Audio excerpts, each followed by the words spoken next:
Mexico has outpaced China for the first time in 20 years to become the top source of imports for the U.S., according to the Commerce Department. Our next guest's new piece is focused on the U.S. China trade relationship and whether steeper tariff hikes would officially decouple the world's two largest economies. Let's bring in Greg Ip, the Wall Street Journal's deputy economics editor and chief economics commentator. Greg, great to see you.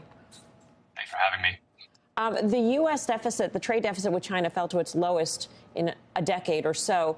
So haven't we decoupled to a great degree, or you're saying not so much? The numbers don't really tell the story.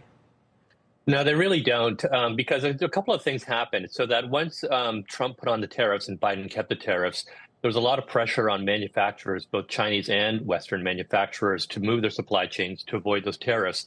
And so what you saw was a lot of assembly moving to places like Vietnam and Mexico.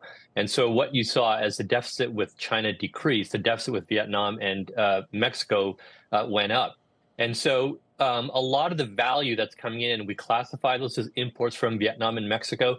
A lot of that value is actually added in China. I mean, if you look at, for example, solar panels that we might be getting from another country, a lot of the solar cells are made in China. If you look at laptop imports from Vietnam, McKinsey has a report that shows for every dollar increase that we in imports of U.S. imports of laptops from Vietnam, there was a $1 increase in Vietnamese imports of laptop parts from China. So in some sense, there's a little bit of kind of like just, a shell game going on here. The other thing that's going on, as you guys have talked about in the past, is that there's this de minimis loophole in U.S. trade law. A package worth less than $800 can come into the U.S. duty-free. And the number of such packages from China has just exploded since the tariffs came in. Yeah, I mean, I'm sure everybody knows about Temu and Shein. Those are just two examples of those companies using the exception. In your piece, though, you talk about what President Trump is proposing, and that is to actually decouple and to use a 60% tariff. Does that work? Does the U.S. have the appetite for that? I mean, fortunately, inflation is coming down, but 60% tariff could mean an inflationary impact on prices.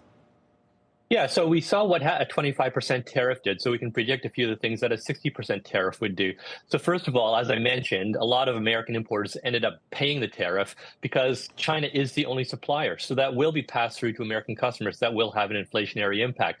There might be some minor substitution towards U.S. producers. Mostly what you'll see is more diversion to other countries, whether it's Southeast Asia, whether it's North Africa, whether it's Latin America. You'll probably see even more aggressive use of the de minimis exception.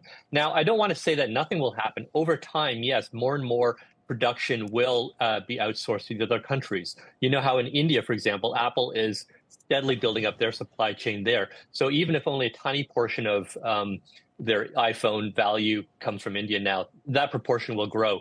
But it's kind of like floodwaters. I mean, China is flooding the world with cheap exports, and it's very difficult. It's like floodwaters. They will find a way into our market and other markets. It's very hard to keep it out.